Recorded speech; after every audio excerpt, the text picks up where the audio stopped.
Hi friends, welcome to Mouni cine updates. So தமிழும் சரஸ்வதியும் last day வந்து இன்னையோட நிறைவு அடைஞ்சிருக்கு. ஸோ மகிழ்ச்சியான தருணங்களோட தான் வந்து என் பண்ணியிருக்காங்க. 717 எபிசோட்ஸோட வந்து இந்த சீரியல் வந்து எண்ட் ஆயிருக்கு. தமிழும் சரஸ்வதியும் ஒரு நல்ல ஒரு ஃபேமிலி என்டர்டெயின்மெண்ட் ஆன ஒரு சீரியல்.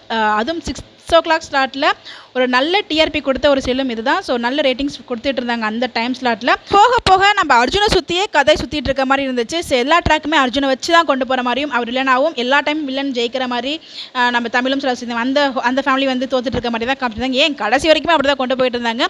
ஒரே பாட்டில் பணக்காரர் ஆகிற மாதிரி ஒரே எபிசோடில் எல்லாருமே திருந்தி ஒன்றாகிற மாதிரி வந்து காமிச்சிட்டாங்க. ஸோ மிட்வீன் ஸ்டார்டிங்லேருந்து கடைசி எபிசோட் வரைக்கும் வில்லனாக தான் நம்ம அர்ஜுன் இருந்தார். ஸோ அந்த ஒரு எபிசோட் வந்து திருந்தி ஒரு ஹாப்பியான எண்டிங் வந்து கொடுத்துருந்தாங்க.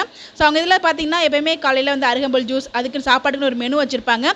ஸோ கடைசி டே வந்து அந்த மெனுவுமே காமிச்சிருப்பாங்க. ஸோ அர்ஜுனுமே வந்து பொழைச்சிறாரு, அவங்க அம்மா கையில் வச்சு சாப்பிட்டதுல திருந்திடுறாரு. ஸோ திருந்தனால ஜெயில் தடலாம் எதுவும் வேண்டாம் அப்படிங்கிற மாதிரி சொல்லி நினச்சி ஏற்றுக்கிறாங்க. இந்த இடத்துல ஃபைனலாக பார்த்தீங்கன்னா நமச்சி அண்ட் அபி 2 பேரும் வந்து சேர்த்து வைக்கிறாங்க.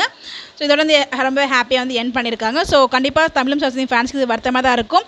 கூடிய சீக்கிரமே எங்களால் வேறு ஒரு சீரியலில் கம்பேக் கொடுப்பாங்க. அதை பற்றி அப்டேட் கிடைச்சாலும் கண்டிப்பாக நான் ஷேர் பண்ணுறேன். இந்த மாதிரி அப்டேட் தெரிஞ்சுக்க நம்ம சேனலை மறக்காமல் ஃபாலோ பண்ணிக்கோங்க. Bye bye.